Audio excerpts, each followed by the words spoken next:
औज़ु बिल्लाहि मिनश शैतानिर रजीम बिस्मिल्लाहिर रहमानिर रहीम। वइज़ क़ुलना उदख़ुलू हाज़िहिल क़रियता फ़कुलू मिन्हा हैसु शि'तुम रग़दन वदख़ुलुल बाब सुज्जदा। और जब हमने कहा कि इस बस्ती में दाखिल हो जाओ और इसमें से जहाँ से तुम्हारा जिस जगह से और जो दिल चाहे वो खाओ, लेकिन जब एंट्री लेना, जब दाखिल होना तो झुके हुए दाखिल होना। वदख़ुलुल बाब सुज्जदा, झुके हुए सजदा करते हुए दाखिल होना।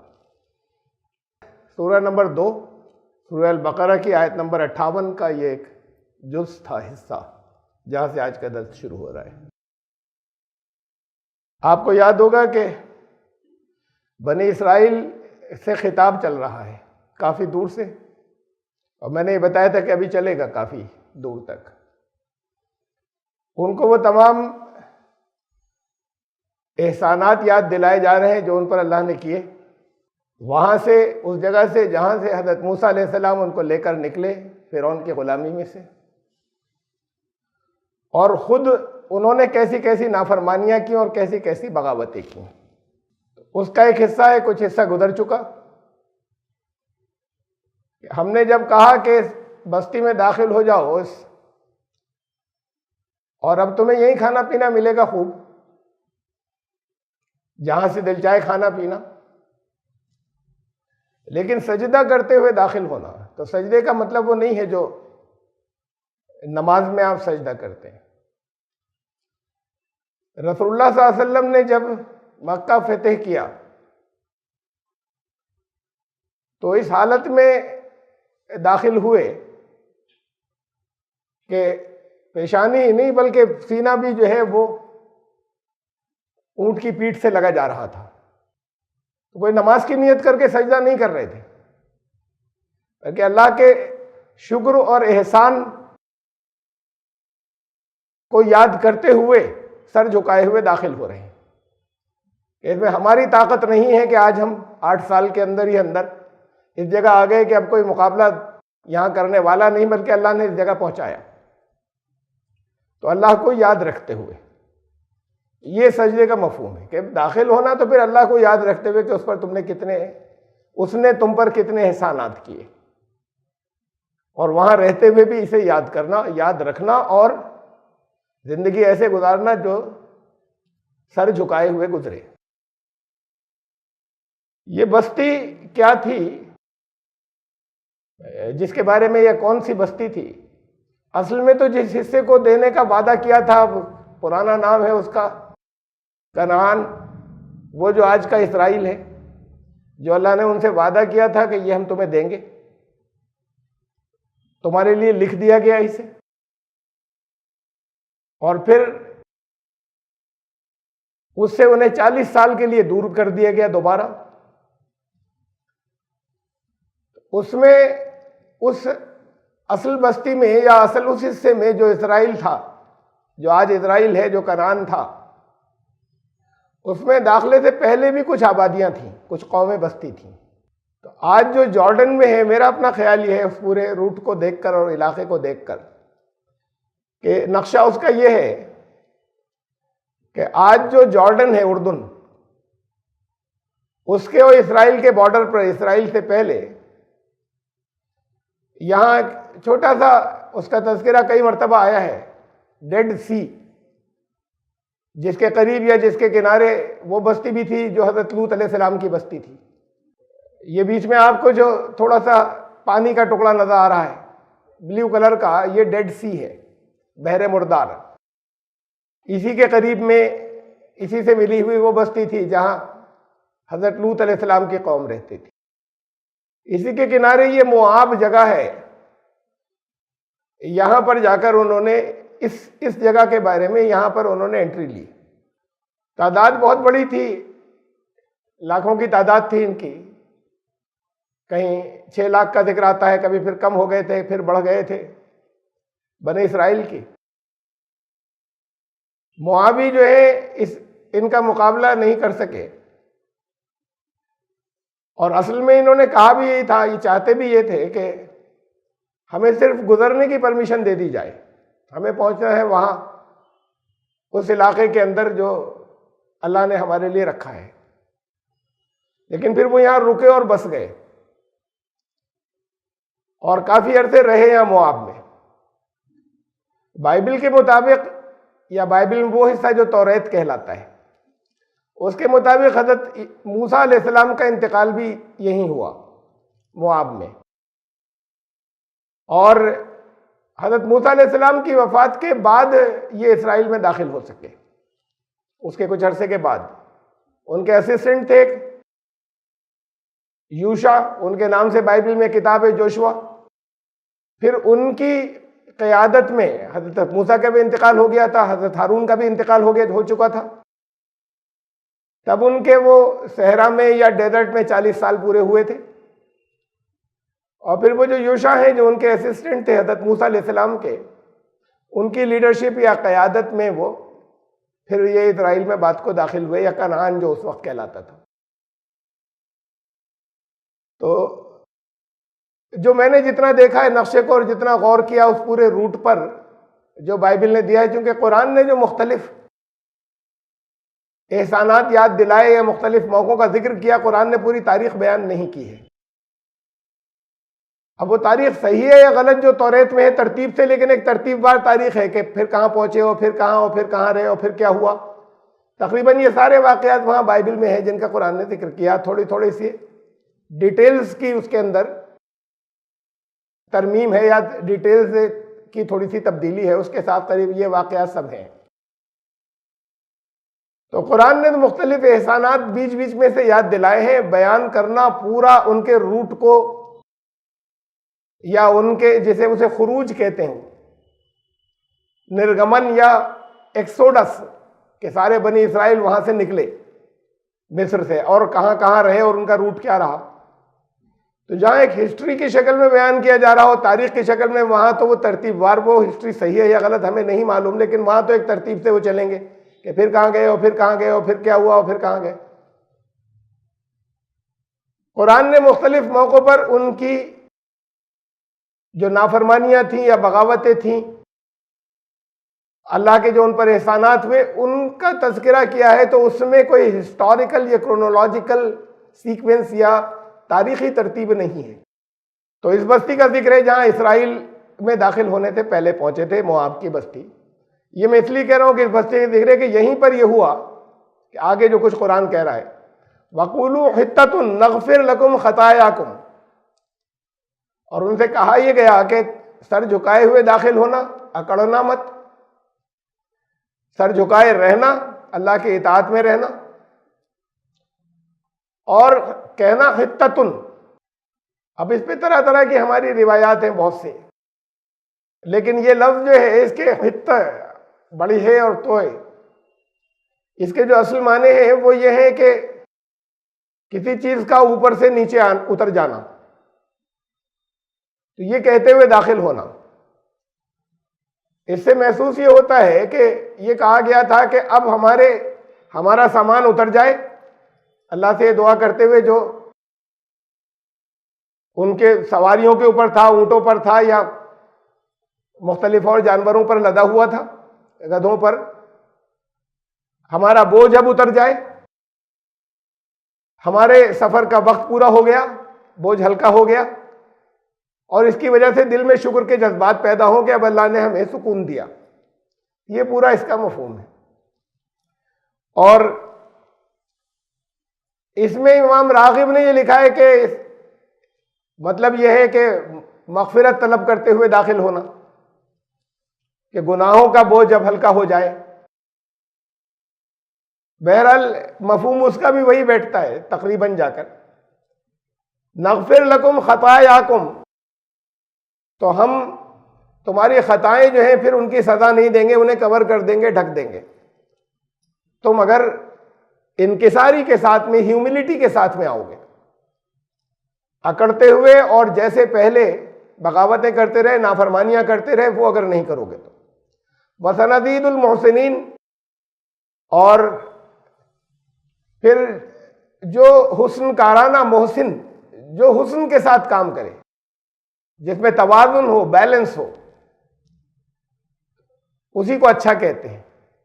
कि ऐसे काम करने वालों को हम उनका अज्र बढ़ा देंगे, उनको दुनिया की नेमतें भी उनकी और बढ़ा देंगे।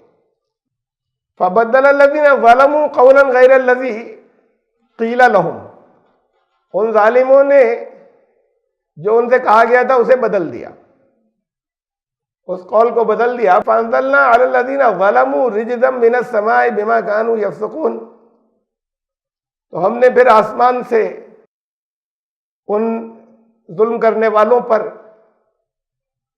आफत उतारी, अजाब उतारा, इसके बाइस कि वो अपनी हदें क्रॉस करते थे, हदें तोड़ डालते थे, इशारे में वो सीमा उल्लंघन करते थे, लिमिट्स क्रॉस कर जाते थे। तो अब ये जो उन्होंने कौल को बदल दिया, इस पे भी हमारे यहाँ तरह तरह की चीजें हैं। कि वो हित्ततुन को हिंततुन कर दिया। लफ्ज़ हित्ततुन का मतलब नहीं था कि सब कोई कोरस से इस लफ्ज को रटते हुए दाखिल हो। तुम शुक्रगुजारी के साथ जाना इस बात के शुक्रिया के तौर पर के अब हमारा बोझ हल्का हो रहा है। यह नहीं था कि इस लफ्ज को रटते हुए जाना। जैसे इस्तिग़फ़ार की आप तस्बीह पढ़ना शुरू कर दें, रोजाना सुबह को अस्तग़फ़िरुल्लाह की तस्बीह जो है वो 11 बार और शाम को अस्तग़फ़िरुल्लाह की तस्बीह 11 बार। इस ज़बान से रटने से कुछ नहीं होता। ये कैफियत तो इस्तिग़फ़ार की दिल में होनी चाहिए, तो वो असल इस्तिग़फ़ार है।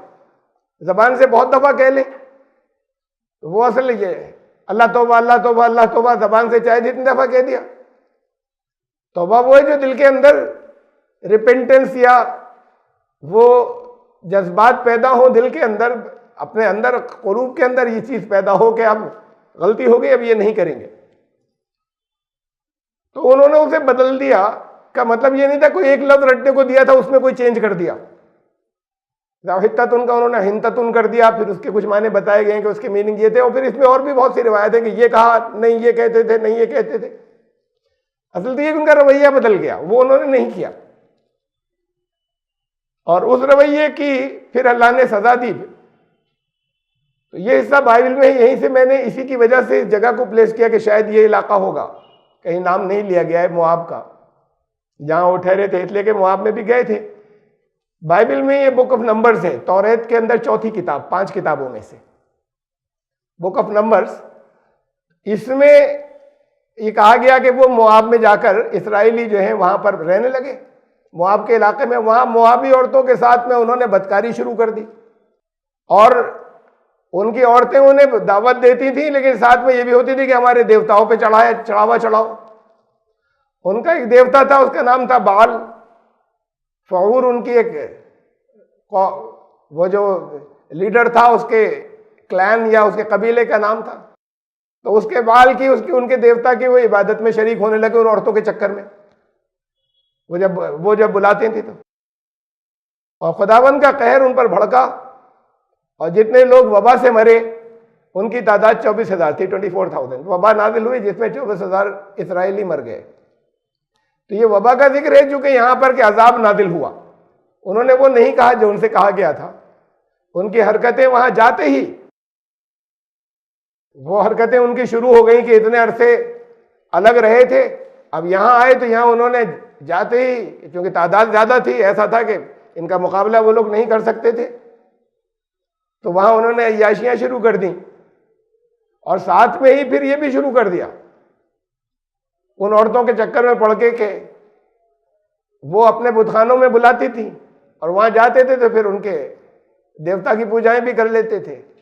या फिर अल्लाह का अजाब जो नाजिल हुआ, जो वबा आई, वो उसमें 24,000 लोग इनके मरे।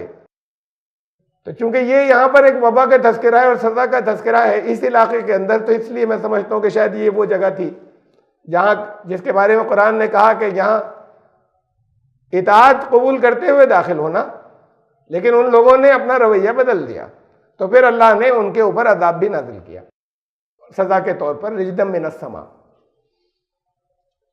वइज़ इस्तस्क़ा मूसा लिक़ौमिही फ़क़ुलना इज़रिब बिअसाकल हजर।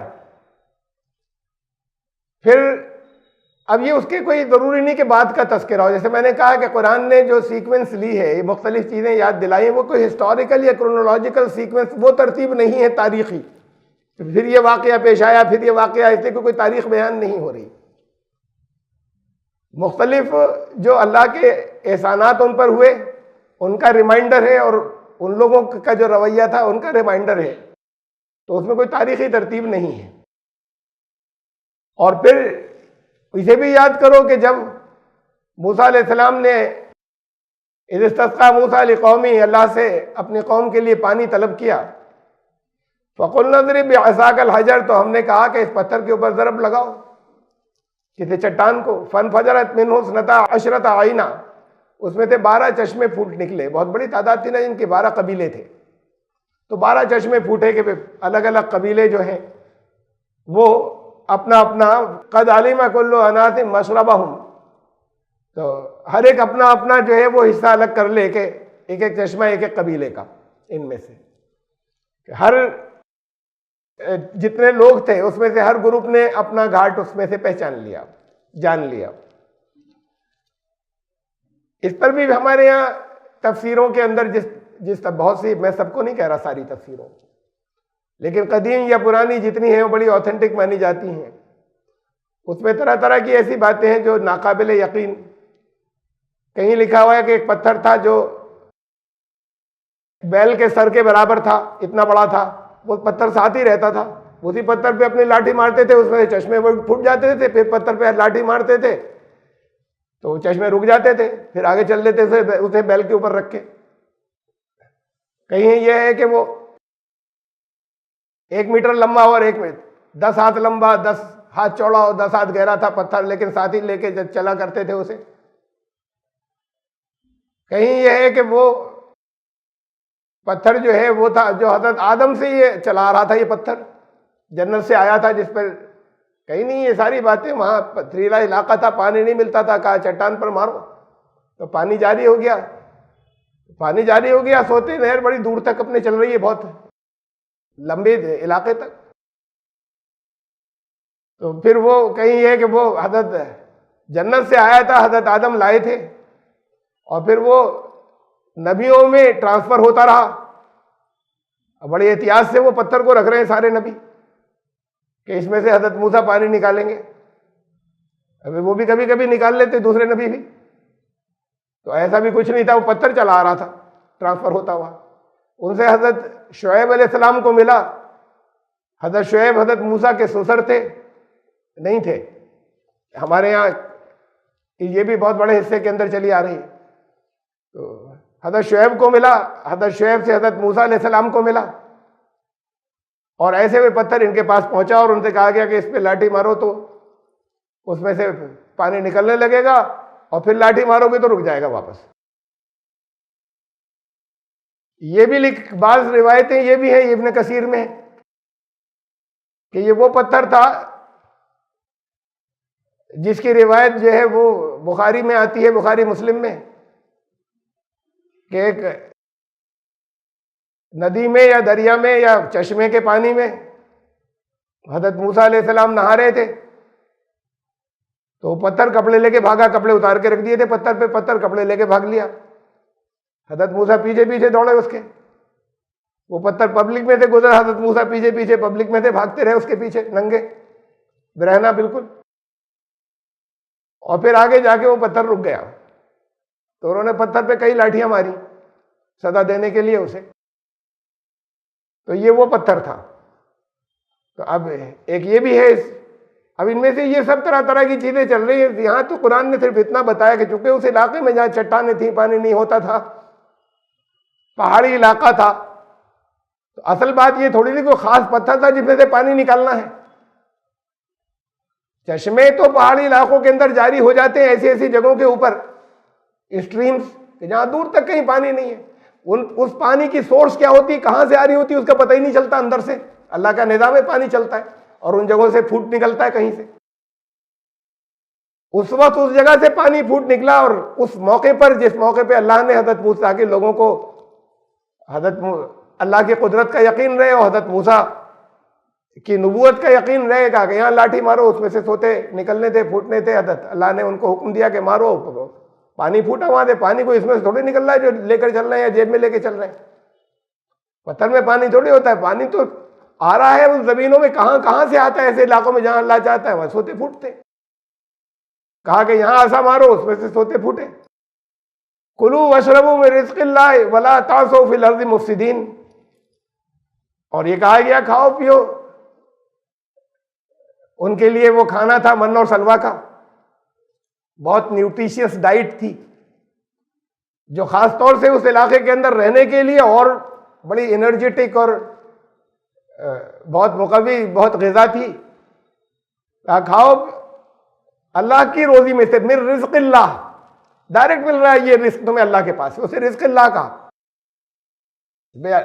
कहीं कहते मिम्मा रज़क़नाहुम, जो हमने रोजी तुम्हें दी, यहां डायरेक्ट का अल्लाह का रिस्क, उसमें से खाओ जो डायरेक्ट तुम्हें अल्लाह दे रहा है बगैर तुम्हारी मेहनत के। कुलू वशरबू मिन रिज़्क़िल्लाह, तुम खाओ पियो अल्लाह के रिस्क में से। वला तासौ फिल अर्ज़ि मुफ़सिदीन, और जमीन में फसाद मचाते मत फिरना। ये बहुत अहम बात है। जमीन में फसाद क्या होता है? हकीमों की लैंग्वेज है, मैदे में फसाद हो गया, खून में फसाद हो गया। फसाद का मतलब है जो बैलेंस बिगड़ गया, तवाज़ुन बिगड़ गया, जो कंटेंट्स जितने होने चाहिए थे उससे डिफरेंट हो गए। अब बड़ी बिगाड़ आएगा, सारी बॉडी में बिगाड़ आएगा उससे, इसे वो फसाद कहते हैं। तो फसाद का मतलब है बिगाड़ पैदा हो जाना, तवाज़ुन, संतुलन, बैलेंस का बिगड़ जाना, का ये मत करना जमीन में। और अदल, जस्टिस जब कायम होगा, इंसाफ जब वो करेंगे, जब वैसे रहेंगे जैसा अल्लाह ने कहा है, इसलिए कि उसी ने भेजा है, किसी मकसद से भेजा है। जब उसकी खिलाफ वर्जी होगी तो फसाद होगा। और खास तौर से ये बात कुरान ने दूसरे मकामात पे कही कि ला तुफसिदू फिल अर्ज़ि बादा इस्लाहिहा। देखो, एक बार इस्लाह हो जाए उसके बाद तो हरगिज़ मत करना, ये बहुत बड़ा जुर्म हो जाएगा। एक तो फसाद मचाते फिर रहे, फिर इस्लाह हो गई, इस्लाह के बाद फिर फसाद शुरू कर दिया, ये मत करना जमीन में। आपके यहां मैरिजेस में, शादियों में, इस शहर के अंदर एक इस्लाह हुई जो और कहीं नहीं हुई थी, पूरे हिंदुस्तान में कहीं नहीं थी। यहां बड़े मामूली से कार्ड छपने लगे पेपर पर, खाली सादे जैसे बिल्कुल एक प्लेन पेपर घटिया सा, उसके ऊपर छाप दिया इनविटेशन कार्ड। बड़े बड़े लोग ऐसे ही करने लगे। अच्छी हैसियत के लोगों ने, शुरू भी अच्छी हैसियत के लोगों ने किया था, फिर वो अवाम ने ले लिया। ये सिलसिला चला 30-40 साल। अब वो फिर बिगाड़ आ गया, इज्जत घटने लगी। जब हमारे तो वो बड़े बड़े ऑफिसर थे जिनको जाएगा, तो हमारी बड़ी इससे नाक कट जाएगी कि ये क्या है। अब वो लड़के वाले जो हैं वो तो वहां के हैं फला, वो क्या सोचेंगे। तब वो तरह तरह की, अब वो फिर उसके बाद नकल उसकी वापस शुरू हो गई। ठीक जाता है, चाहे जितना कीमती, जितना अच्छा। आपके घर में जितने कार्ड आते हैं, बैठकर कमेंट करते हैं कि ये बड़ा जबरदस्त है, वो भी जो एक कार्ड में दूसरा तीसरा होता है उस पर भी बैठकर कहां करते हैं, आपने देखा, और उसके बाद डाल दिया एक तरफ, फिर कभी जिंदगी में याद नहीं आता वो। अब ये उसके ऊपर ये एक इस्लाह हो गई थी, फिर फसाद हो गया। जब हो गई थी और हर स्टेटस के लोग कर रहे थे, तो अब इस पर दिमाग खराब होना क्यों शुरू हुआ। जो कुछ बाहर से एक आध कोई पढ़ के आए, वह बाहर गए, आए, उन्होंने कहा ये तो नहीं, अब ये तो बड़ा गलत हो जाएगा, ये काट जाएगा, तो ये ऐसा कैसे होगा। बताइए भाई, हमारे यही ट्रेडिशन है, ऐसे ही होता है। बहुत से लोग उल्टा है, बहुत से लोग अप्रिशिएट करते हैं, बहुत बड़ी तादाद, कि अच्छा ये ट्रेडिशन है, सब ऐसे ही करते हैं तो बड़ा अच्छा है। और कोई कह भी दे कि बहुत बुरा है तो कह लेना। उस फजूल खर्ची की जगह को आप किसी उन जगहों पर लगाइए जहां पर जरूरी था, वहां हाथ खींचते हैं। मेहर अदा करना था, नकद वहां हाथ खींचा जाता है, इतना तो खर्च हो गया, नकद कैसे दे दे, लाखों रुपए यहां खर्च कर दिए। मेहर जो है वो ये है कि 5,000 दे सकते हैं, 10,000 भी तो है नहीं ना इस वक्त, कहां से दे दें, और ये सब बाकी खर्च क्यों कर रहे हो। ये उसे रोकोगे तो ये दे सकोगे। उसकी ताकीद नकद की थी। तो फिर एक बिगाड़ से 10 बिगाड़ और दूसरे जन्म लेते हैं, मजबूर हो जाते हैं दूसरे और बिगाड़ों में। बहरहाल अल्लाह ने बनी इसराइल से ही कहा था, वला तासो फिल अर्ज़ि मुफ़सिदीन, देखो जमीन में फसाद मत करना, फसाद मचाते मत फिरना। जो अल्लाह की पसंद है उसी के दायरे के अंदर रहना, जिसमें तुम्हें जिंदगी गुजारने का हुक्म दिया है। अब तुम्हें खाना पीना दे दिया। फिर ऐसा भी हुआ, इसे याद दिलाया, वह स्कुल तुम या मूसा लन नस्बिरा अला ताम वाहिद, कहा कि हम तो पक गए खाते खाते ये बटेरे, और बहुत लजीज थी, बर्ड थी एक, आपको मैंने दिखाई थी, उसकी पिक्चर भी दिखाई थी, बहुत एनर्जेटिक डाइट थी और लजीज भी थी। उन्होंने कहा कि हम इस पे सब्र नहीं कर सकते, ये एक ही खाने के ऊपर यही चला रहा है, मरनो सलवा। फदो लना रब्बका युखरिज लना मिम्मा तुम्बितुल अर्दु मिन बकलिहा व क़िस्साइहा व फूमिहा व अदसिहा व बसलिहा। तो उन्होंने हज़रत मूसा से कहा, आप तो हमारे लिए रब से, अपने रब से कह के आपने जो मांगा ये मिला है, यही मिले चला जा रहा है, एक ही चीज, एक ही आइटम। अब ऐसा हो कि ये जमीन में से साग निकले, जमीन में से ककड़ियां निकले, हमें लहसुन मिले खाने को, हमें मसूर की दाल मिले, हमें प्याज मिले। अब हम तो ये चीजें चाह रहे हैं। कोई अब ये बनी इसराइल पर चार्ज है, एक इल्जाम है, लेकिन बात ये इंसानी नेचर है। आपको कोई बहुत अच्छी चीज जो आपको बेपनाह पसंद हो, वो सुबह शाम खिलाई जाने लगे तो एक हफ्ते में चीखे मार जाएंगे, ये तो बहुत अरसे चले। और एक हफ्ते में जब चीखे मार जाए उसके बाद फिर अगले हफ्ते भी वही, और इसको गुजर जाए 15 दिन तो फिर नफरत हो जाएगी, फिर खा भी नहीं पाएंगे आइंदा कभी। ये दाल रोटी या सालन रोटी तो जिंदगी भर खा सकते हैं रोज, और वो जो वैरायटीज होती हैं, जो डेलिकेसीज होती हैं, वो बड़ी अच्छी लगती हैं, लेकिन 3 वक्त नहीं खा सकते लगातार। तो बात असल कसूर ये नहीं था, लेकिन बहरहाल ये वाकया पेश आया और उनका थक गए खाते खाते। ऐसा कीजिए कि अपने रब से कहिए कि ये हम दाल खाएंगे, हम प्याज लहसुन हो हमारे लिए, ककड़ी हो, खीरे हो। तो अब ये जमीन से साग वाग उगे, ये अब वहां पथरीली जमीन में कहां पर उगेगा, खेती की कोई जगह नहीं है। तो ये एक तो बात तो कही, साथ में कहा गया कि अच्छा अब तुम अच्छी चीज को हटा के घटिया मांग रहे हो। ये कोई चार्ज के तौर पर नहीं है, लेकिन कहा कि ठीक है, तुम जो चाह रहे हो ना, ये तुम्हें बस्ती में मिलेगा, एबतु मिस्रा, इसके लिए जाओ बस्ती में जाओ, वहां जाके खेती करना, उगाना, खाना, मेहनत भी करनी होगी। ऐसे नहीं होगा कि गए तो तुम्हें मिलनी शुरू हो गई ऐसे जैसे बगैर मेहनत के मिल रहा है, और बहुत कीमती चीज मिल रही है। अब तुम्हारी पसंद की चीजें होंगी, जो दिल चाहना उगाना, लेकिन ये खेती करने का काम तो बस्ती में होगा, तो चले जाओ किसी शहर में। ये वाकया जो है, ये हिस्सा उससे पहले का है, जो पहले गुजरा मुआब वाली बस्ती से। तो इन्होंने जब बस्ती का ऑफर आया तो बस्ती में जाने को तैयार नहीं, कहा वो चले जाना वहां पर, जाओ, तुम्हारे लिए अल्लाह ने लिख दी। तो वो वहां जाने को तैयार नहीं थे कि बड़े बड़े तगड़े लोग रहते हैं। एक उन्होंने पहले सर्वे के लिए बाइबल में टीम भेजी थी, तौरेत में जाके देख के आओ वो करान शहर जो अल्लाह ने हमारे लिए लिख दिया है। उन्होंने आके रिपोर्ट दी कि बड़े तगड़े लोग रहते हैं। तो सारे के सारे बैठ गए कि हम तो नहीं जाएंगे। तो अब जब तुमसे कहा एक शहर में चले जाओ, तुम्हारे लिए लिख दिया, हम तो नहीं जाएंगे, अब कह रहे हो कि यहां पर जमीन में से ये होगा, तो ये अल्लाह के कानून के खिलाफ नहीं होगा। वो तुम्हें मिलेगा जो कुछ कानून से मिलेगा, उसके लिए तुम्हें मेहनत करनी होगी, जाओ। और ये भी साथ में कह दिया कि तुम्हारे लिए लिख दिया गया उस शहर को, अब फिर भी जाने को तैयार नहीं हो। और ये कहते हो यहां पहाड़ी इलाके के अंदर साग मिले और ककड़ी मिले और लहसुन मिले। तुम्हें यहां पर जो बेहतरीन चीज है वो फराम की जा रही है, ये फ्री मिल रही है। तो ये है कानून की ये चीज यहां मिल सकती है।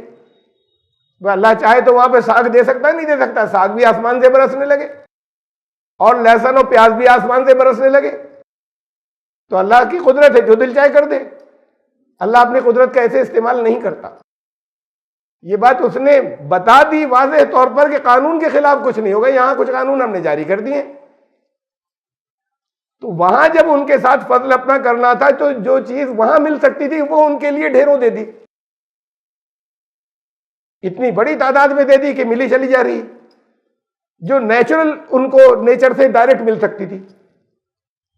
अब ये जो खेती की तरह की चीजें चाहते हैं तो वहां जाना पड़ेगा जहां खेती होगी, ये आसमान से नहीं बरसेंगी तुम्हारे लिए। तो ये वादे करते चले जा रहे हैं, इसे कर दिया कि जो कुछ होता है वो कानून से होता है। जब अल्लाह ये भी अपने हमारे आपके ध्यान में आ सकता है, सब मनो नाजिल होता था तो फिर दाल और लहसुन भी नाजिल हो जाता। तो अल्लाह चाहे तो हो ही जाएगा, लेकिन अल्लाह नहीं चाहता ऐसे। उसने जैसा जो कानून बनाया वो वैसे ही होगा। वहां जो चीजें उनके लिए मुमकिन थी, बहुत अच्छी थी, उनकी बहुतात और फरावानी से उनको दे दी। अब तुम्हें ये चाहिए तो तुम्हें खुद कुछ करना पड़ेगा, इसके लिए मिलेंगी। ये भी कह दिया कि जाओ, तुम्हारे लिए तय कर दिया, अब जाने को तैयार नहीं, कह रहे यहां दिलवा दीजिए। तो ये उनका तर्ज अमल था। ये भी तुम मिस्र आज किसी शहर में जाओ, फाइना लकुम मा साल, तुम जो मांग रहे हो वहां मिलेगा तुम्हें, यहां नहीं मिलेगा। वज़रिबत अलैहिमुज़ ज़िल्लत वल मस्कनत व बाउ बिग़ज़बिन मिनल्लाह, उनके इस एटीट्यूड की वजह से, इस तर्ज अमल की वजह से उन पर जिल्लत और मस्कनत मुसल्लत कर दी गई। वह बाऊ भी गज़ब में मिनल्लाह, और अल्लाह का गज़ब ही लेकर लौटे हर मौके पर। अभी कुछ अरसे से इसराइल एक ताकत बना हुआ है और खूब पिटाई कर रहा है इनकी मुसलमानों की। वहां पे तो जुल्म कर ही रहा है, जो करीब में गाजा पट्टी में उनको घेर रखा है चारों तरफ से बहुत लंबे अरसे से। और बाकी किसी की तरफ से जरा सा कुछ हुआ तो वो फौरन जाकर ऐसा हुआ कि थोड़ी सी पिटाई विटाई कर दी, जल्दी से पीछे हट जाते हैं मामूली से, अब कोई पिटाई कर देता है तो। इससे ये महसूस ये होता है कि ये तो बड़ी इज्जत से है, कुरान कह रहा है कि तो इनके लिए कर दिया गया। देखिए एक बात तो ये है कि कुरान ने ये वाज़ेह कर दिया कि ऐसा होगा तारीख में, दूसरी मकामात पर कहा कि कभी कभी तुम्हें लोगों की पनाह मिल जाएगी। पनाह बस दो जगह मिलेगी, या अल्लाह की पनाह मिलेगी या कभी कभी तुम्हें लोगों की पनाह मिलती रहेगी। इल्ला बिहब्लिल्लाहि व हब्लि मिनन नास, कभी या तो अल्लाह की पनाह मिलेगी, जाओ ठीक हो जाओगे, तुम्हारी जिल्लत के दिन खत्म हो जाएंगे, रुसवाई के कभी कभी कुछ लोगों की पनाह भी मिलेगी। ये अकेशनली होगा। एटीट्यूड अपना बदल लो। औफू बिआहदी ऊफी बिआहदिकुम, कुरान ने कहा मैंने जो तुमने जो हम मुझसे वादे किए तुम वो पूरे करो, तो मेरे जो तुम्हारे लिए वादे हैं वो पूरे होंगे। ये है मशरूत, कंडीशनल। वरना तुम्हारे लिए सजाएं हैं सिवाय इसके कि कभी कभी कुछ तुम्हें इंसानों में से भी किसी की पनाह मिला करेगी। तो अब इस वक्त वो दौर चल रहा है जहां इंसानों में से कुछ की पनाह मिली भी, उन्हें अपनी ताकत पर खाली नहीं कर रहे, अकेले अपनी ताकत के ऊपर जो कुछ कर रहे हैं। वहां जो बसाए गए वो भी अपनी ताकत पर नहीं बसाए गए। 1948 में उनको बाकायदा एक टुकड़ा तोड़कर जो है वो 4 उस वक्त की बड़ी सुपर पावर्स थी, उन्होंने हवाले कर दिया उनके कि ये तुम ले लो। लेकिन वो नफरत का सिलसिला जो है वो जारी है। अभी आगे आ रहा है एक मौजू, उसमें मैं जो ज्यूस का या यहूदी वर्जन है बाइबल का, मैं उसे देख रहा था, वो पढ़ रहा था। तो उसमें बहुत ही नफरत के साथ में उन्होंने कहा कि ये ईसाई तो ऐसे ही होते हैं, इन्होंने हमेशा कत्लेआम किया, इन्होंने ये किया और हमेशा बर्बाद किया, इन्होंने मुसलमानों को भी हमेशा मारा, इन्होंने यहूदियों को भी हमेशा मारा। ये अब इस दौर के अंदर इनके दिलों में नफरत है। ये अभी इस दौर के यहूदी जो है, जो अपने आर्टिकल में यहूदी, वो आलिम रब्बी जो उनकी तहरीरें पढ़ रहा था अभी के मौजूदा दौर के, तो वो नफरत तो फूटी पड़ रही है अब भी उनके दिलों में। ईसाई, दुनिया में सबसे ज्यादा नफरत उनकी ईसाइयों से है, मुसलमानों से नहीं है। यहूदी अवाम की, यहूदी आलिमों की। ये तारीखी पस मंजर है। हजरत ईसा अलैहिस्सलाम को अपने नजदीक उन्होंने सूली पर चढ़ा दिया, कत्ल कर दिया, सलीब दे दी। हजरत ईसा जो है वो उनके खुदा बने हुए हैं ईसाइयों के। तो ये नफरत की ये जो बुनियादें हैं, ये आपस के इंटरफेथ डायलॉग, ये 20वीं सेंचुरी में, 20वीं सदी में बहुत इंटरफेथ डायलॉग हुए सैकड़ों यूरोप वेस्ट के अंदर, जहां इंटरफेथ डायलॉग का मतलब ही था बैनुल मज़ाहिब मुज़ाकरात। इसका मतलब ही ये हो गया था, जब ये लफ्ज बोला जाता था 20वीं सेंचुरी में, तो इसका मतलब होता था ज्यूस क्रिश्चियन डायलॉग्स, यहूदी और ईसाइयों के आपस में मुज़ाकरात या बातचीत सैकड़ों हुए, उससे काफी अंडरस्टैंडिंग पैदा हो गई, जरा सा रिलीफ हुआ। फिर पॉलिटिकल सियासी जो सिनेरियो था या कंपल्शन थे, उसमें उन लोगों ने इनको एक स्टेट दिला दी, अपने मुल्कों से मार मार कर निकाला, बहुत दलील करके। वो सब जगह से ईसाइयों ने निकाला, मुसलमानों ने नहीं। जर्मनी से निकाला, ईसाइयों ने निकाला, बेपनाह जुल्म करके, जो तारीख में बड़े भयानक, उसके अंदर वो होलोकॉस्ट जो कहलाता है कि लाखों लोगों को और उनके साथ क्या क्या करते रहे, वो जुल्म की इंतहा है जो तारीख में आता है। पोलैंड वालों ने ऐसे ही मारकर निकाला, चेकोस्लोवाकिया के लोगों ने ऐसे ही मारकर निकाला, फ्रांस के लोगों ने ऐसे ही मारकर निकाला, दुनिया के बहुत से मुल्कों से, रूस के लोगों ने ऐसे, उन्होंने सबने अपने यहाँ जुल्म किए। किसने किए? ईसाइयों ने।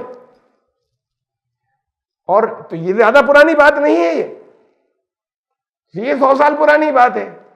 और बेपनाह जिल्लत उनका मुकद्दर थी, ये रही तारीख में, बीच बीच में जरा जरा से संभलते रहे। दुनिया के कुछ और इंसानों की पुष्टपनाही से बीच बीच में कभी कभी थोड़े दिनों को संभलते रहे, वरना जिल्लत उनका मुकद्दर बनी रही। ये नफरतें आज भी मौजूद हैं। यह भी करीब के दौर की बात है कि सब जगह से जितने उनको जलील किया गया, मारा गया, या मुसलमानों से तो सिर्फ जंगी हुई बैटलफील्ड में, जिसमें जीत गई। मुसलमानों की अपनी हरकतों की वजह से, अल्लाह की सजा की वजह से ये जीत गई, लेकिन यहां एक जंग हुई। इनकी आबादी पे मुसलमानों का कहीं जुल्म नहीं हुआ। और ये तो नस्ल दर नस्ल इन सब जगहों पे ये जुल्म ईसाई इनके ऊपर करते रहे, वो सब दिलों में है। ये सारी जितनी चीजें आपको सिनेरियो नजर आता है, सब पॉलिटिकल है। ईसाइयों के दिलों में इनके लिए नफरत है, उनके उन्होंने जिसे खुदा बनाया उसको इन्होंने सूली पे चढ़ा दिया, यहूदियों ने। जैसे सिख लोग हैं यहां 1947 के अंदर जो कत्लेआम हुआ, दोनों तरफ से, पाकिस्तान और इंडिया में ट्रांसफर, कुछ लोग इधर गए, कुछ इधर आए, लाखों लोग जो हैं वो उसके अंदर उनकी जानी गई, जबरदस्त फसाद हुए। ये फसाद हिंदू मुस्लिम नहीं थे, सिख मुस्लिम थे। ये वेस्ट के अंदर सारे मुसलमान रहते थे और सिख रहते थे। अब उधर से सिखों को मार के निकाला गया, हिंदू बहुत कम थे। इधर से सिखों ने मुसलमानों को मारकर निकाला। चाहते हिंदू भी थे, जमीनों पे और सब पे कब्जा इन्होंने भी किया। वहां से उन्होंने हिंदुओं को भी निकाला, मुसलमानों ने जिनकी जमीनों पे कब्जा किया। लेकिन ये लड़ने भी जो सामने आए, ये जो एक मारकाट हुई है, उसमें फ्रंट में हिंदू नहीं है, उसमें सिख हैं। साथ इन्हीं को लाया गया, सिखों को सामने लाया गया लड़ने के लिए। ये सिख इतना क्यों लड़े मुसलमानों से? इनके दिलों में नफरत क्यों थी इनसे इतनी ज्यादा? भाई पाकिस्तान में भी रहते, यहां भी रहते। अगर ये कम्युनल पार्टीशन था, कम्युनल पार्टीशन मुसलमानों और हिंदुओं के बीच में था ना, ये सिख क्यों खड़े हो गए जिनसे इतनी मारकाट हो गई? भाई वो उधर भी रहते रहते, इधर भी रहते रहते, जो जहां रह रहा रहो। तो यहां पर भी तुम्हारा खालिस्तान नहीं बन रहा, वहां भी नहीं बन रहा। तुम तो या इंडिया में रह रहे हो या पाकिस्तान में। सिख आगे क्यों आए? सारी लड़ाई इनसे क्यों हुई? इनको यह हिस्ट्री फीड की गई है कि मुसलमानों ने इनके गुरुओं को मारा और कत्ल किया। गलत हिस्ट्री है ये, एक दूसरी बात है, एक अलग मौजू है। लेकिन यह हिस्ट्री फीड कर दी गई है इन्हें। अब जितने ज्ञानी आ रहे हैं, ये सब बचपन से इसी को सुन सुन के बड़े हुए हैं। सारी डॉक्यूमेंटेड चीजें मौजूद हैं जो अब दबी हुई हैं कि ये गलत है हिस्ट्री सारी। लेकिन बहुत से गुरुओं को शुरू से आखिर तक ये था, मुगलों ने जुल्म किया उनके ऊपर, उन्होंने मारा। बड़े बड़े गुरुद्वारों में पूरी पूरी दीवार की के साइज की पेंटिंग लगी हुई है कि गुरु साहब का सर जो है वो पड़ा हुआ है, खून बह रहा है, और एक मुगल तलवार लिए हुए खड़ा हुआ है, उस तलवार में से खून बह रहा है। ये बचपन से देख रहे हैं, वो बचपन से गुरुद्वारों में जा रहे हैं। तो बड़े तो नफरत के साथ हो रहे हैं, वो चाहे आपसे जितना हंसकर मिलते हो। ये नफरत तो उनके दिलों में है जब तक वो हिस्ट्री का करेक्शन नहीं होगा। तो थोड़ी सी सिचुएशन चेंज हुई 1984 में, जो हिंदू सिख राइट्स हो गए मिसेस इंदिरा गांधी के कत्ल के बाद। वहां से एक थोड़ी सी कुछ दिनों के लिए सिचुएशन चेंज हुई थी।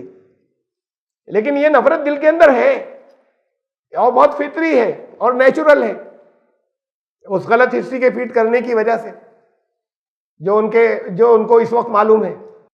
तो ये रहती है बाहर, चाहे नजर, ये सिखों, ईसाइयों और यहूदियों के बीच में है, ईसाइयों में भी है, यहूदियों में भी है, वो चाहे आवाम को नजर नहीं आती हो। ये जिल्लत की जिंदगी लगातार गुजारते चले गए, अभी बिल्कुल करीब के दौर तक थे दलील। अब वो अपने सब जगह से अपने यहां से खदेड़ कर निकालना उनको बड़ा दलील समझते थे। अब निकाल के कोई जगह सारी पूरी भीड़ को देंगे नहीं देंगे, वो इन्होंने कहा इनमें मुसलमानों की जगह पर दे दो, फिर इनकी लड़ाई शुरू करा दो।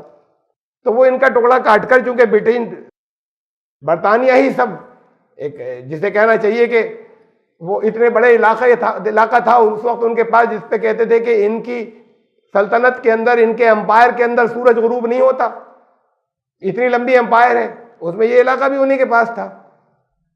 तो उसमें से जब ये छोड़ रहे थे, ये वो हिस्सा था, जब ये जगह जगह से हट रहे थे तो जगह जगह डिवाइड करते गए।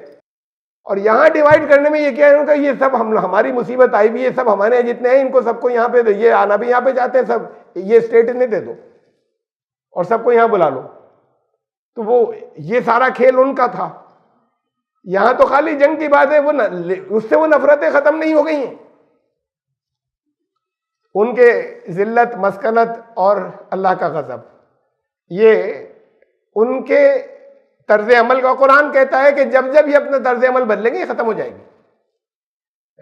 ये हमसे जो अहद किया था, जब इनमें से ऐसे लोग निकलेंगे कि उस अहद की पाबंदी करने लगे तो मशरूत है, कंडीशनल है, उनकी हालत ठीक होती चली जाएगी। ज़ालिका बिअन्नहुम कानू यकफुरूना बिआयातिल्लाह व यक़्तुलूना नबिय्यीन बिग़ैरिल हक़। ऐसा इसलिए कि अल्लाह की आयात से कुफ्र करते थे, नाशुक्री करते थे। जब वो जगह जगह कभी बछड़े की पूजा करने लगे, मुआब में गए तो वहां उन औरतों की वजह से देवताओं की, बाल देवता की पूजा करने लगे, तो ये तो था कुफ्र पे निकल जाते थे। और यकफुरूना बिआयातिल्लाह का ये मतलब है कि जब अल्लाह की आयात से नाशुक्री करते थे, उसके साथ कुफ्र माने नाशुक्री भी है, इसलिए इनके साथ ऐसा हुआ। व यक़्तुलूना नबिय्यीन बिग़ैरिल हक़, और नाहक नबियों को कत्ल करते थे। ज़ालिका बिमा असव व कानू यातदून, और वो जो अपने हद से बढ़ जाते थे, ये इस वजह से अपने गुनाहों में, मासियत के अंदर वो हद से बढ़ जाया करते थे। तो ये इस वजह से उनके साथ में पर लगातार और परमानेंट एक सजा जो है वो चिपका दी गई है। इसमें यह हिस्सा है अहम, या जिस पर मैं समझता हूं कि हमारे यहाँ मुसलमानों का डिस्कशन या मुसलमान मुफस्सिरीन का तकरीबन नहीं हुआ है।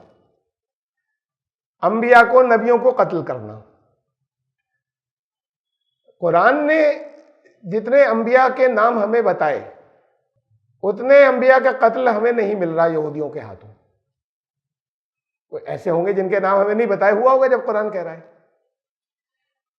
फिर इसके ऊपर बहसें चली है, जो उसी का मैं जिक्र कर रहा था कि मैं पढ़ रहा था इनकी चीजें भी।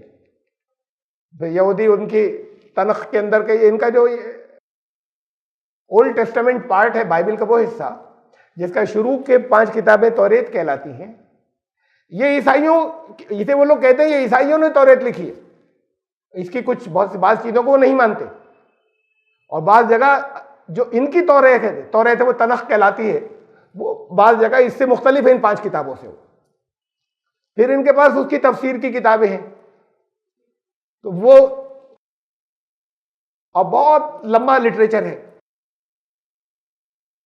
उसमें से मैं बात चीजें जो पढ़ रहा था, तो उसमें कि ये यक़्तुलून नबिय्यीन पर, तो इन्होंने बहुत पुरजोर तरीके से, बहुत वेहमेंटली इस बात की तरदीद करते हैं यहूदी कि हमने कभी नबियों को कत्ल नहीं किया। और फिर देखिए अहम बात, कुरान ने तो एक नहीं बहुत सी आयत में कहा, ये कई जगह कहा है कि अंबिया को कत्ल किया। वो उनके अंबिया को कत्ल करने की वजह से फरीकन कज़्ज़बतुम व फरीकन तक़्तुलून, बाज़ जो हमने भेजे उनको तुमने झुटलाया और बाज़ को कत्ल कर दिया। कुरान शरीफ ने बहुत सी आयत के अंदर बहुत जगहों पर तज़किरा किया उनके ज़रिए नबियों को कत्ल करने का। वो जो मैं पढ़ रहा था उसमें उन्होंने कहीं मुसलमानों पर इल्ज़ाम नहीं लगाया, बाइबल में भी है कि नबियों को कत्ल किया। तो वो बाइबल की बखिया उधेड़ रहे थे और उनको बुरा भला कह रहे थे। ये रब्बी जितने हैं और जितने इनके जो इनके आलिम हैं वो रब्बी कहलाते हैं। मैं आपको बाइबल के हिस्से दिखाऊं, कत्ल अंबिया वाले। मैथ्यू ये न्यू टेस्टामेंट है, यानी मत्ते की इंजील। ए शरीयत के आलिमों और ए फरीसियों, ए रियाकारों, हज़रत ईसा अलैहिस्सलाम जो यहां पर जबान चली है वो ऐसी है बहुत सख्त यहूदी आलिमों के लिए। तुम पर अफसोस, क्योंकि तुम नबियों के मकबरे बनाते हो और रास्तबाजों यानी अच्छे लोग सच्चों की कब्रें आरास्ता करते हो बुजुर्गों की, और कहते हो कि हम अपने बाप दादा के जमाने में होते तो नबियों को कत्ल करने में उनका साथ नहीं देते। अब ये हज़रत इस इंजील के मुताबिक हज़रत ईसा की ज़बान से आ रहा है कि तुम ये कहते हो कि हमारे बाप दादा ने किया नबियों को कत्ल, हम नहीं करते, हम तब होते तो। अब ये नबियों के कत्ल की बात आ रही है हज़रत ईसा के ज़बान से, तो और कह रहे हैं बुरा भला ही उनके आलिमों को। यूं तुम खुद ही इकरार करते हो, ये वही चल रही है 29 से लेके 32 तक, 32 तक, 29 से 32 तक। Gospel of Saint Matthew chapter 23, और ये वर्सेस कहते हैं ये लोग, वर्स नंबर 29 to 32। और इस तरह तुम खुद ही इकरार कर लेते हो जब ये कहते हो कि हम होते तो हम नहीं करते कत्ल, हमारे बुजुर्गों ने किया जो। तो इस तरह तुम खुद ही इकरार करते हो कि तुम नबियों को कत्ल करने वालों की औलाद हो। अब उनकी रही से ही कसर तुम पूरी कर दो। चल रहा है अभी ये, यूं तुम खुद ही इकरार करते हो कि तुम नबियों के कत्ल करने वालों की औलाद पूरी कर दो। ए सांपो, ए अफी के बच्चों, अफी कहते हैं अजगर, अजदहा, उनके बच्चों, तुम जहन्नम की आग से कैसे बचोगे? इसलिए मैं नबियों, दानाओं यानी अक्लमंद लोग जो अच्छे लोग हैं वो, और शरीयत के आलिमों को तुम्हारे पास भेज रहा हूं। उनमें से बाज को कत्ल कर डालोगे, बाज को सलीब पर लटका दोगे, और बाज को अपने इबादत खानों में कोड़े से मारोगे, और शहर ब शहर उनका पीछा करते रहोगे। यानी तुम्हारी तो लगातार उसमें ब्लड में, खून में यही है, पहले भी किया है और अब जो तुम्हारे पास आएंगे तो अब भी तुम यही करोगे। तुम शहर ब शहर उनका पीछा करते रहोगे। चल रहा है अभी ये 3 वर्सेस ज्यादा बड़ी, ताकि तमाम रासबाजों का खून यानी सच्चे लोगों या निर्दोष उनका खून जो जमीन पर बहाया गया तुम पर आए। रासबाज यानी सच्चे इंसान हाबील के खून से, हजरत आदम के एक बेटे हाबील जिनका कत्ल हो गया था, हाबील के खून से लेकर बिरकिया के बेटे जकरिया के खून तक, जकरिया हजरत नबी हजरत जकरिया अलैहिस्सलाम के खून तक, जिसे तुमने हैकल और कुर्बानगाह के दरमियान कत्ल किया था। हैकल वो उनका जो मकदस जो है, बैतुल मकदस का जो सेंट्रल पार्ट है, जैसे यहाँ पर बाबरी मस्जिद के मामले में आपने वर्ड सुना होगा गर्भगृह, तो ये हैकल, वो हैकल और कुर्बानगाह के दरमियान कत्ल किया था। मैं तुमसे सच कहता हूं कि उस जमाने के लोगों को, इस जमाने के लोगों को इन सारी बातों का जिम्मेदार ठहराया जाएगा कि तुम पर सजा मिलेगी उस जो आज तक होता चला है उसकी। ए यरूशलेम, ए यरूशलेम, तूने नबियों को कत्ल किया। ये बाइबल का अंदाज है, ये शहर का नाम लेते हैं कि मतलब शहर के लोगों। तूने नबियों को कत्ल किया और जो तेरे पास भेजे गए उन्हें संगसार किया, यानी पत्थर मार मार के हलाक किया। यह है हजरत ईसा की जबान से the gospel of Saint Matthew में, इंजील मत्ती में। अब यहां साफ साफ लफ्जों के अंदर है, बहुत सख्त अल्फाज के अंदर है ये कि तुम लोग हम नबियों को कत्ल करते रहे, बार बार दोहराया गया। इसके ऊपर जो यहूदी आलिम जो कुछ कहते हैं, वो कहते हैं कब किया? यहूदियों ने तो कभी नबियों को कत्ल नहीं किया। अब इसकी वो पकड़ करते हैं। मैं इसलिए आपके सामने रख रहा हूं कि ये चीजें हमसे मुताल्लिक भी है जब कुरान ने कहा है कि नबियों को कत्ल किया। इनकी जो डिबेट है ये जहन के अंदर रहे। अब जो किस्से हमें बाइबल से मिलते हैं उसमें एक कत्ल तो हुआ या शहादत हजरत याहिया अलैहिस्सलाम की, हजरत जकरिया के साहबजादे हजरत ईसा के दौर में थे। उनका वाक़या ऐसे लिखा हुआ है कि उस वक्त जो शाह था या गवर्नर था वो इलाके का, वो उसने अपने भाई की बीवी को घर डाल लिया था। तो अब शाह के मामले में कोई बोलने वाला कहीं नहीं है। ये नबी थे, ये उसके ऊपर ऑब्जेक्शन करते थे, कहते थे तू गुनाहगार है, पापी है, गुनाहगार है, बदकार है। तो एक मर्तबा दरबार में डांस हो रहा था और वो जिसे घर डाल लिया था उसकी लड़की डांस कर रही थी। बहुत खुश हुआ कि मांगो क्या मांगती हो।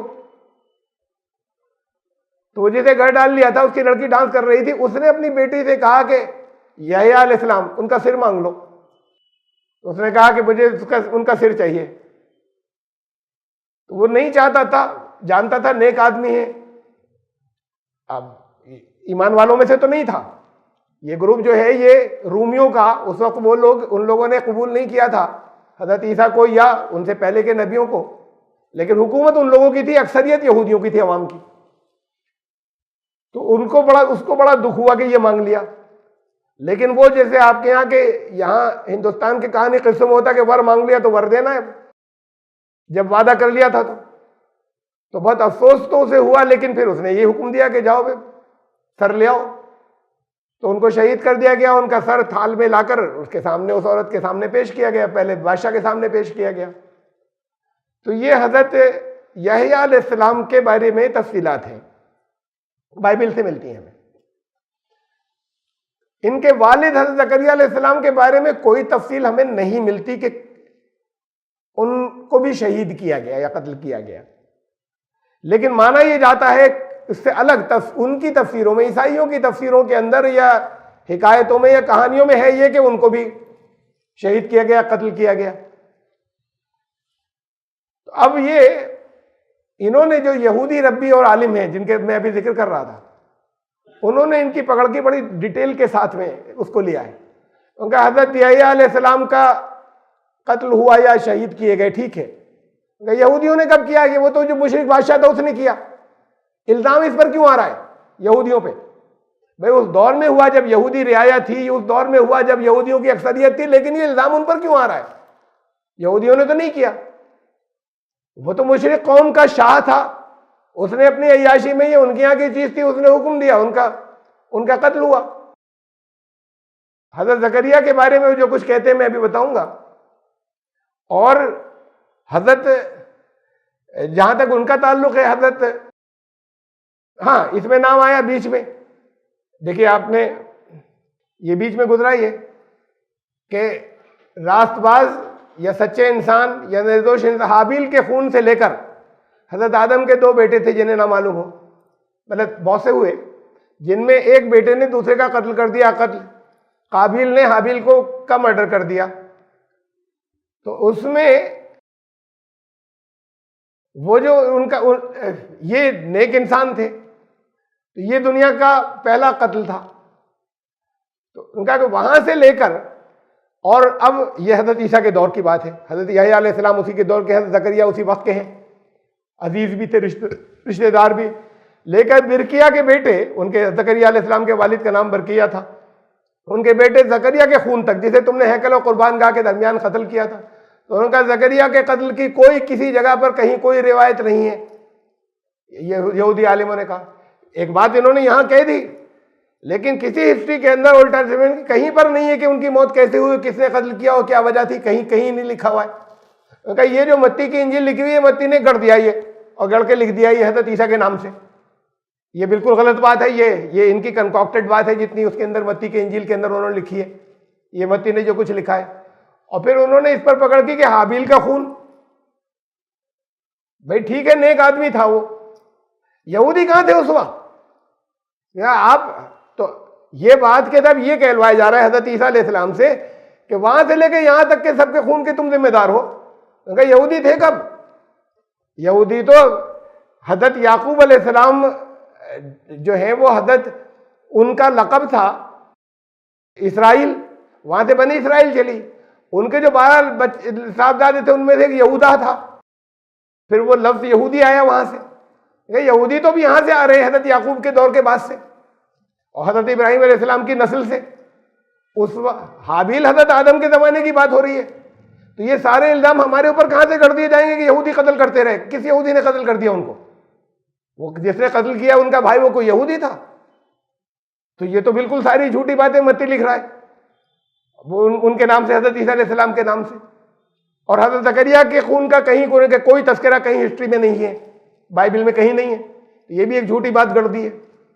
और फिर उन्होंने एक तहकीक करके बताया कि हजरत ज़करिया जो है वो ये जिन जकरिया का कत्ल हुआ था बाइबल में है उनका, उसको लेकर इसने झूठ कर दिया मत्ती ने। गॉस्पेल ऑफ सेंट मैथ्यू मत्ती की लिखी हुई है ना, उसके ऊपर लिखा हुआ है the gospel according to Saint Matthew. Hindi में लिखा हुआ है मत्ती रचित सुसमाचार। यानी ये 4 इंजीलें हैं, एक मत्ती ने लिखी है, एक मरकुस ने लिखी है the gospel of Saint Mark, एक उसके अंदर से जो है यूहन्ना ने लिखी है, उसे इंग्लिश में जॉन कहते हैं, the gospel of Saint John, the gospel of Saint Luke एक लूका ने लिखी है। ये 4 इंजीलें हज़रत ईसा की इंजील की तरह, ये 4 बात के लोग लिख रहे हैं इंजीलें, उनमें बड़े इख्तिलाफ है, आपस में बड़े फर्क हैं, बहुत डिफरेंस है, बाद जगह तजाद है, टकराव है। तो ये कह रहे हैं कि ये मत्ती ने झूठ कर दिया। जकरिया नाम के वो दूसरे थे जिनका कत्ल हुआ था, वो ये जकरिया नहीं थे। ये उसने बाइबल से ही हवाला दिया वो यहूदी रिब्बियों ने, जहाँ उनका पढ़कर मैंने यहाँ नकल किया है। तब खुदा की रूह जो है वो यहोयादा काहिन के बेटे जकरिया पर नाजिल हुई और वो लोगों के सामने खड़ा होकर कहने लगा कि खुदा यूं फरमाता है कि तुम खुदाबंद के हुक्मों की खिलाफ वर्जी क्यों करते हो, तुम कामयाब नहीं होगे क्योंकि तुमने खुदाबंद को छोड़ दिया है, इसलिए उसने भी तुम्हें छोड़ दिया है। लेकिन उन्होंने उसके खिलाफ साजिश की और बादशाह के हुक्म से उन्होंने खुदा के हैकल के सहन में उसे संसार कर दिया। अब ये 2 चीजें बता रहे हैं कि देखिए तुमने तो लिखा है वहां पर ये आया ये कि हैकल और कुर्बानगाह के दरमियान में कत्ल किया। हजरत जकरिया को हैकल और कुर्बानगाह के बीच में कत्ल किया, ये तो था उसमें गॉस्पेल ऑफ सेंट मैथ्यू में। और यहां पर ये कह रहे हैं जिस जगह कत्ल की बात आ रही है जकरिया के, ये है 2CHR जो शॉर्ट फॉर्म है क्रॉनिकल्स, या उर्दू में इसे कहते हैं तारीख की 2 किताबें हैं इसमें बाइबल में, ओल्ड टेस्टामेंट में, नंबर 1 नंबर 2। तो 2 क्रॉनिकल्स तारीख की दूसरी किताब, उसका चैप्टर नंबर 24 और वर्स नंबर 20। उनका यहां पर जिस जकरिया का जिक्र है उनके बाप का नाम है यहूयादा। और हजरत जकरिया अलैहिस्सलाम जो है वो ये जकरिया हजरत यहया के वालिद नबी जो थे उनके वालिद का नाम था बिरकिया, उनकी वल्दियत ही अलग है। जिस जकरिया के कत्ल का जिक्र है आया है बाइबल के अंदर, वो वल्दियत अलग है, वो तो 500 साल का फर्क है दोनों के अंदर। अब इसने मत्ती ने उठा के उनका, चूंकि उनको कत्ल किया गया तो मत्ती ने उठा के यहां पर लिख दिया कि तुम लोगों ने जकरिया को कत्ल किया। अब वो इंजीलों से शहादत आ कि सारे ईसाई दुनिया के मान रहे हैं कि साहब हजरत ईसा ने कहा ने इल्जाम लगाया कि तुमने जकरिया को कत्ल किया। उनके कहाँ किया? हजरत जकरिया के बारे में कहीं नहीं मिलता कि उनको किसी ने कत्ल किया। ये दूसरा जकरिया था जिनके वालिद का नाम कुछ और था, वो जगह भी कत्ल की अलग है। यहाँ पर उनको कहा है हैकल और कुर्बानगाह के दरमियान में कत्ल किया, और वहां पर है जहां पे कत्ल का जिक्र है वहां असली कत्ल का जिस जगह पे कत्ल की डिटेल है वहां पे लिखा हुआ है कि उसके आंगन के अंदर कत्ल किया, हैकल के सहन में उसको संसार किया। ये जगह भी डिफरेंट है और वल्दियत भी डिफरेंट है, और दोनों में ये उनका ये दोनों शख्सियतों में 500 साल का फर्क है। तो ये जो मत्ती ने जो इंजील लिखी उसने उस जकरिया को थोप दिया इसके ऊपर, हजरत जकरिया बनाकर। तो एक झूठ उन्होंने गढ़ा और यहूदियों पे एक इल्जाम लगा दिया। अब दुनिया के सारे ईसाई मानते चले आ रहे हैं कि हमने नबियों को कत्ल किया। उन्होंने कहा हजरत जकरिया का कत्ल की कोई बात नहीं, हजरत जकरिया नबी की, वो दूसरा जकरिया था वो जिसके कत्ल का तस्करा आ रहा है। हजरत यहया के कत्ल के का यहूदियों से कोई ताल्लुक नहीं। मुशरिक उस वक्त मुशरिकीन जो है उनकी हुकूमत थी, मुशरिक शाह ने कत्ल करवाया था। हाबिल के दौर में वो थे ही नहीं, यहूदी ही नहीं थे। तो ये सारे कत्ल हमारे ऊपर क्यों आ रहे हैं? हमने कभी किसी नबी को कत्ल नहीं किया। बाइबल ने जितनी बातें की वो तो उन्होंने साफ साफ जो नाम लिए थे वो रद्द कर दिए सारे। बात तो अब सिर्फ हजरत ईसा की रह जाती है। हजरत ईसा को अपने ख्याल में तो उन्होंने कर दिया कत्ल, यहूदियों ने सलीब दे दी। ईसाई भी कहते हैं कि हाँ उन्होंने कत्ल कर दिया और सलीब दे दी। हमारा अकीदा है कि नहीं दे सके, अल्लाह ने बचा लिया। अपनी तरफ से तो पूरी कोशिश की और अपने हिसाब से कर भी दिया उन्होंने। तो उनको वो नबी नहीं मानते, ये खुदा का बेटा मानते हो, वो नबी नहीं मानते सिरे से। यहूदी वो कहते हैं ये तो ढोंगी, हजरत ईसा, यही तो सारा उन दोनों में आपस में नफरत की जड़ है। कहते हैं ढोंगी था, झूठा, हजरत ईसा अलैहिस्सलाम को यहूदी। तो हजरत ईसा को नबी ही नहीं मानते, ये लोग नबी के बजाय खुदा का बेटा मानते हैं। तो उन्होंने कहा किधर कौन से नबी हैं जिन्हें यहूदी कत्ल करते चले आ रहे हैं? हमने कभी किसी नबी को कत्ल नहीं किया। अब इंजीलों में इतनी तफसील थी, मैंने आपको सुना है कितनी दूर तक, कितनी वर्सेस के अंदर हजरत ईसा कहा रहा है कि तुम नबियों को कत्ल करते चले आ रहे हो। तो जितने नबियों के नाम आए हैं, मैं आपसे ये कहना चाह रहा था, इस सारे हिस्से को मैंने इसलिए रखा कि स्कॉलरली डिस्कशन था, जरा तफसीर से, तो जरा आम तफसीर से हटा हुआ। बात हो सकता है किसी की नज़र पे हो, इसलिए एक आध मुफस्सिरीन में से हमने किसी ने ये लिख दिया है कि तुम नबियों को कत्ल करते रहे, का मतलब ये है कि उनकी तालीमात का इनकार करते रहे। लेकिन ये बहुत खेचातानी है, इसलिए कि साफ साफ लफ्जों में बहुत सी आयात के अंदर है, भाई क्यों उसे कत्ल ही कहा जाएगा हर जगह। जैसे मैंने कहा, कुछ गाय जिनको तुमने झुटलाया, कुछ का तुमने कत्ल कर दिया, भाई तालीमात को इनकार किया तो उसको झुटलाया तो कह ही चुके। फिर साथ में फरीकन कज़्ज़ब तुम व फरीकन तक़्तुलून, कुछ को तुमने झुटलाया, कुछ को तुमने कत्ल कर दिया, तो किया है। कुरान ने भी नाम नहीं बताए, लेकिन साफ लफ्जों में जब बहुत सी जगह कहा, इंजील की बातें तो गलत साबित हो रही जो नाम इन्होंने लिए, उन्होंने रद्द कर दिए कि बिल्कुल गलत है। कुरान ने कोई नाम नहीं लिया, लेकिन जो चंद नबियों के जिनके कुरान ने नाम लिए हैं, उनके कत्ल की बात किसी जगह नहीं आ रही या नहीं साबित हो रही, जिन चंद नबियों के नाम लिए हैं। हाँ, इतनी बात जरूर है कि नबी सिर्फ कुरान कहता है इतने ही नहीं आए, नबी अंबिया तो बहुत आए। तो बनी इसराइल में भी इसका मतलब बड़ी तादाद में आए, इनके अलावा भी, और उनमें से कुछ को इन्होंने कत्ल भी किया। किन्हें किया हम नहीं जानते, लेकिन हमारा ईमान है कि जब वो कह रहे हैं कुरान ने कहा है तो किया है। लेकिन किनको किया है वो कहीं तारीखी तौर पर हमें नहीं मिला है, ना कुरान ने उनका तस्करा किया है। बाइबल में जिनके नाम लिए जा रहे हैं वो गलत है।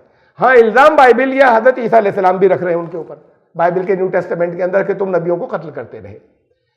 तो ये इतना हिस्सा अंबिया के कत्ल से मुताल्लिक मैंने ज़रा ज़्यादा हायर लेवल की डिटेल के साथ में आपके सामने एक रखा।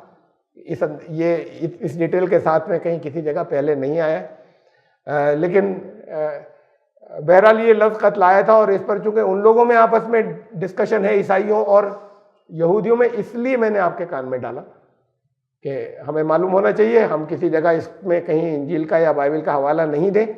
बात इतनी है कि भाई अंबिया आए, कुरान कह रहा है तो हुआ, वो कौन नबी थे हम नहीं जानते, लेकिन उसका तर्जुमा हम ये नहीं करेंगे, कर नहीं सकते, इतनी आयतों के अंदर है कि उसका तर्जुमा खींचतान के हम ये नहीं कर सकते कि नबियों को कत्ल करने का मतलब नबियों की तालीमात को नहीं माना। ये उन आयात के किससे वाज़ेह तौर पर उसके खिलाफ महसूस होता है, ये मफहूम उसका। इसको और देख लें, कत्ल की बात जो है एक जगह और इंजील के अंदर उसने जवाब दिया, हज़रत इलियास जो है उनके यहाँ हज़रत इलियास को कहा गया, उसने जवाब दिया, ये बाइबल की बुक का नाम है, उर्दू में उसका नाम है सलातीन वन, और इंग्लिश में ये भी 2 बुक्स हैं उसके अंदर ओल्ड टेस्टामेंट में, किंग्स 1 किंग्स और 2 किंग्स। तो 1 किंग्स का चैप्टर नंबर 19 और वर्स नंबर 14।